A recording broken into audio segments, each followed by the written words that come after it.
Aujourd'hui, beaucoup de personnes ne supportent pas les prophètes de malheur. Mais moi, je te dis, je préfère même un prophète de malheur. Je préfère quelqu'un qui vient juste pour l'instruction. Parce qu'aujourd'hui, toutes les prophéties passent leur temps à dire, tu iras aux États-Unis, tu prospéreras. Mais où est la prophétie qui te dit que tu ne dois pas avoir 8 gars là? Mais ils arrivent à voir tout le village, tout, mais ils ne voient pas les 30 gars que tu gères. Ils ne voient pas les 8 gars que tu as. Toi-même, faut voir. Quel est ce Dieu-là qui voit que ta gloire, mais qui ne voit pas ton iniquité? Toi, Dieu ne t'a jamais parlé pour dire redresse ta vie. Tous les prophètes qui ouvrent leur bouche, c'est tu seras grand. Dans cette boue-là, tu seras élevé. Ma fille, tu viens de quitter l'hôtel, je vais t'envoyer aux États-Unis pour compléter ce hôtel. Ainsi dit l'Éternel. C'est ça. Tu viens de te m'appeler, mon fils, tu seras DG après la masturbation. Mais oui, c'est à ce genre d'Éternel on a affaire aujourd'hui. Les prophètes aujourd'hui qui viennent instruire sont rares. Et demain, les prophètes qui instruisent ne sont plus fréquentés parce qu'elles ne les trouvent pas fréquentables. Voilà pourquoi la Bible dit que ayant la démangeaison d'entendre des choses agréables, les hommes vont se fabriquer des docteurs selon leurs propres désirs. Mais beaucoup aujourd'hui ont le comportement d'Akab. Akab dit à Josaphat, il y a encore un autre prophète qu'on peut consulter, mais je le déteste. Parce qu'il ne me prophétise jamais rien de bon. Les hommes n'aiment pas les prophètes qui leur disent leur vrai nom. Les hommes aiment les prophètes qui leur mentent. Voilà pourquoi aujourd'hui de plus en plus tu dois avoir le don de discernement de prophétie. Parce que plusieurs prophètes ont fini par comprendre que les prophéties qui marchent, c'est les prophéties des mensonges. Donc maintenant beaucoup prophétisent que pour dire ce que les autres ont envie d'entendre.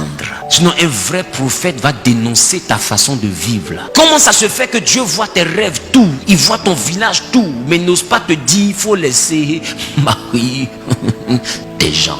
Si la prophétie est vraiment authentique, pourquoi toutes les prophéties aujourd'hui ne révèlent que la gloire? Moi je veux savoir. Pourquoi toutes les prophéties te disent seulement que tes ennemis vont mourir, mais ne te disent pas que toi aussi tu dois changer de comportement? Vous ne comprenez pas qu'à un moment donné les hommes vous prophétisent vos propres motivations. Vous ne comprenez pas que vous êtes tombé dans le piège de ce monde prophétique rempli de mensonges qui vient juste pour te dire quelque chose qui peut t'envoyer à faire une offrande. Dans cette atmosphère là, l'arme que tu dois avoir, c'est la capacité d'examiner les prophéties. Sinon, c'est grave. Quand toi-même tu regardes ta vie et puis on te dit seulement que de bonnes choses. Quand toi-même tu t'assois, toi-même tu te sais que tu ennuies. Puis tout ce qu'on dit là c'est bon, c'est bon, c'est bon, c'est bon, c'est bon. Toi-même tu dois avoir peur. Tu as dit attends, donc Dieu n'a pas encore vu que Dieu dans la douche. J'ai envie de te dire, à un moment de la vie d'un homme, tu dois savoir qu'il y a des dimensions de Dieu où quand il est fâché, il ne te prophétise plus la correction, mais il te prophétise de la bénédiction. Pas pour te bénir, mais pour que cette bénédiction soit un châtiment. Il y a des personnes à qui Dieu peut faire des décantements financiers pour le mener à la mort. Il y a des prophéties qui viennent comme une exposition. C'est la raison pour laquelle Dieu châtie celui qu'il aime. Et c'est la raison pour laquelle quand Dieu t'aime et que tu lui demandes l'argent, qui sait que tu n'as pas encore la dimension pour supporter cette somme que tu lui demandes, il ne te donne pas. Pourquoi? Parce que l'avènement de cette somme-là dans ta vie peut te créer la mort. Donc Dieu, des fois, pour te châtier, il peut te donner quelque chose qui est au-dessus de tes forces. Mais c'est quand même une bénédiction. Mais ça va t'envoyer à devenir quelqu'un d'autre. Et tu vas te perdre. Des gens sont allés consulter Dieu. Ils ont dit à Dieu, est-ce qu'on doit aller contre le village de Benjamin qui a osé violer la femme de cet Israélite jusqu'à ce qu'elle meure? La Bible dit, Dieu va leur dire, allez-y en guerre. Vous aurez la victoire. Ils sont partis les tabasser là-bas. Pourquoi? Parce qu'ils avaient déjà leur épée et puis ils sont venus consulter Dieu. Dieu dit, attends, quand on me consulte, j'avais épée dans sa main. Mais le prophète avait prophétisé, si vous allez, vous aurez la victoire. Ils sont allés trouver la mort. Quand Dieu n'est pas content de toi, des fois il peut te dire ce que tu as envie d'entendre juste pour que tu ailles cogner ta tête. Dieu est bizarre. Donc quand toi-même tu sais que tu es en erreur et qu'on te prophétise que de bonnes choses, toi-même faut t'asseoir, il faut dire, Marosé, il faut te calmer. On dirait que quelqu'un est en train de te mentir. Je dis, quand tu sais que tu vis mal, que toutes les prophéties ne voient pas le mal que tu fais, mais prophétisent que la gloire, c'est que Dieu te tend un piège. C'est moi qui te dis ça. Faut écrire. Et c'est la raison pour laquelle Jésus a appelé Jean-Baptiste le plus grand de tous les prophètes. Tu sais pourquoi? Et c'est le seul qui n'a pas prophétisé que tu auras la gloire, mais il a prophétisé que tu dois te repentir. Il dit c'est lui là qui est le plus grand prophète. Parce que tous les prophètes n'osent pas prophétiser ça. La prophétie de la repentance. Parce que tous les prophètes savent que les hommes ne supportent pas ces messages-là. Faut lui dire qu'il sera élevé. Il va marcher avec toi. Mais dis-lui d'arrêter sa vie là. Non, vraiment, l'homme de Dieu là, il est un peu trop dur. Les choses de Dieu là, c'est un peu. Oh, la gloire que tu veux là, tu veux passer un peu. Toujours, on a péché. Toujours, on a péché. Toujours. C'est que quand tu vas à l'église, ton cœur bat. Pays 50 parler encore de toi. Finalement, même l'église là, même là. Je vais plus là-bas. Tu cherches une église où on va te dire, ça va aller. Mon Dieu te comprend, la chair est faible. Et voilà, ça c'est un prédicateur rempli d'amour. Parce que il comprend que la chair est faible. Mais l'autre qui est là-bas, c'est un maniaque. Voyez, tu cherches quelqu'un qui va te caresser dans le sens du poil. Juste parce que tu n'as pas envie de changer. Et du coup, tu n'analyses plus les prophéties parce que ce qu'on prophétise t'arrange. Tu aimes l'argent, te prophétise, tu vas avoir l'argent. Pourquoi tu vas analyser? Toi-même, tu aimes Bengis, on te prophétise, tu vas aller en France. Pourquoi tu vas analyser? Toi-même, tu vois les Américains dans les films comme ça. Oh yo, mec, dis ouais, ça c'est mon monde, ça. Et puis tu vas aller aux États-Unis. Pourquoi tu vas analyser? On n'analyse pas lorsqu'on te prophétise ce que toi-même tu aimes déjà. Mais dis-moi, ans. Tout à l'heure, si elle vient peut te dire que la nuit, là, tu risques de mourir. Là, tu as analysé. Et ça t'arrange pas, Joe. Tiens, lui, là, même, là, c'est un faux prophète. Comment tu vas te mettre mourir la nuit, là? Tous les jours, c'est eux qui vont malheur. Tous les jours, c'est eux qui vont malheur. Mais si Dieu prophétise la mort aussi. La Bible dit que lorsque Ézéchias était malade, dans la dimension de la prophétie d'instruction, Dieu va donner une instruction à son prophète pour dire, va dire à Ézéchias que le lit sur lequel il est couché, il ne va plus jamais s'en relever parce qu'il mourra. Toi, tu es malade. Quand je viens te rendre visite, ça vous te dit quoi? Ça va aller, Yako. Mais il voit quelqu'un qui vient lui rendre visite. Bonjour le roi. Ah, Esaïe, comment tu vas? Il dit, je vais bien. Ainsi parle l'Éternel. Ce lit-là, tu ne vas pas te lever d'ici. Tu vas mourir. Donc toi, tu es venu me rendre visite pour que je meure. Esaïe, regarde à quel niveau de la conversion tu es arrivé. Tu es mauvais. Aime ton prochain. Toi, tu n'as pas lu ça. Pleurer à ceux qui pleurent. Toi, tu n'as pas lu ça. Je suis déjà à terre. Toi, tu veux me faire dormir même. Toi, la Bible qui dit, vous imposez les mains aux malades et les malades seront guéris.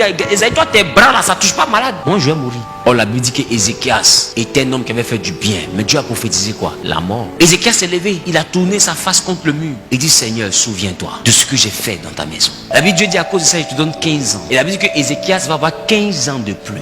Oh, Dieu avait prophétisé, tu mourras. Pour lui, la mort était un problème pour lui. Donc, il a demandé qu'on rallonge. Et Dieu a rallongé de 15 ans. Et 3 ans après, un enfant vient au monde qui s'appelle Manassé. Et 12 ans après la naissance de Manassé, Ézéchias meurt. Et Manassé devient roi. Et les idoles que Ézéchias avait détruites, Manassé a tout reconstruit. Déjà, Dieu voyait que ses reins allaient travailler et Manassé allait venir au monde. Dieu dit, tu as tellement bien fait que le seul bien qu'il peut te faire, tu dis non, je ne meurs pas. Je vais avoir la longévité d'Abraham. Voilà, maintenant Manassé est venu au monde. Le bien que tu as fait là, Manassé a tout effacé. Et Manassé a remis les hauts lieux. C'était un roi idolâtre et cruel. Le contraire de son père. Si son père savait, il allait mourir. Parce que il est mort après. Puis 2, Manassé a tout gâté. Il est plus mal mort qu'avant. Dieu peut envoyer quelqu'un pour te prophétiser la mort. Et puis c'est pas un esprit de mort. Dieu peut dire, mon serviteur, je te rappelle dans cette fin d'année. C'est pas la peine d'aller combattre la mort. Mais quand chrétien entend prophétie comme ça, il dit non, ça c'est un esprit de mort. Je me lève maintenant même. Je porte le casque du salut. Je mets la ceinture de vérité. Il commence à porter habit de super-héros. Je prends l'épée du combat. Quand tu es la mort, on peut être mauvais comme ça.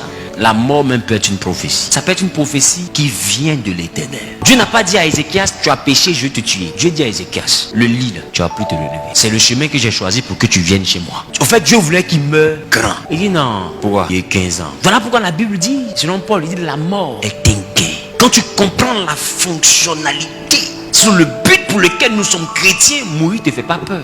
Aujourd'hui, tout le monde prie le Dieu qui envoie au paradis, mais personne ne veut mourir. On va comment?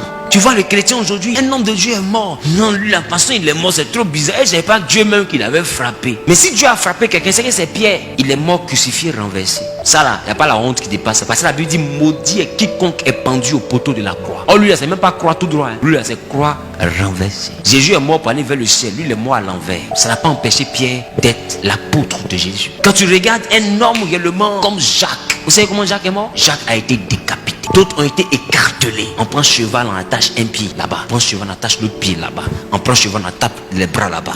On prend cheval, on tape l'autre bras. Et puis on tape les chevaux là. Ya! Et puis ils t'écartèlent. Des hommes de Dieu sont morts comme ça. Ça ne veut pas dire qu'ils ont vendu leur âme au diable. Mais la génération de chrétiens d'aujourd'hui, tu n'es plus libre de mourir. Tu n'es plus libre. Hein? On doit être vieux nous tous. Tu t'es amusé pour mourir. C'est qu'ils vont dire de toi sur la terre ici. On avait dit que Dieu allait le frapper. Mais si tu es enfant de Dieu, que tu es mort, c'est la couronne même que tu viens d'avoir. Parce que Paul dit, je suis dans cette nature corruptible, mais bientôt je vais revêtir un corps incorruptible. Il parle de quel corps? C'est le corps après la mort. Mais tout le monde veut voir Jésus et personne ne veut mourir. Et tu vois les gens disent, prêche le salut, mais personne ne veut y aller. La nouvelle Jérusalem, moi je l'aime, je vais y aller. Tu es sûr de ce que tu dis là? Ou bien tu n'entends pas ce que tu chantes? C'est que tu chantes là, tu dis, tu es parti là. Quand tu es parti là-bas là, c'est que tu n'as pas peur de la mort. Oh honte à l'église, oh honte. Mourir n'est plus un gain dans l'église, mourir est une perte. Quand on voit quelqu'un mourir dans le Seigneur, aujourd'hui on est triste. Oh normalement quand quelqu'un meurt dans le Seigneur, on doit fêter. Parce que tout chrétien qui est converti sait que la vie terrestre n'est qu'un passage. La vraie vie c'est de l'autre côté. Mais aujourd'hui quand quelqu'un va de l'autre côté, on a mal. Quand on est tous ici, on est en joie. Comment tu peux aimer ton maître sans aspirer à être dans sa présence? Beaucoup n'aiment pas Jésus lui-même. Ils aiment ce que Jésus donne.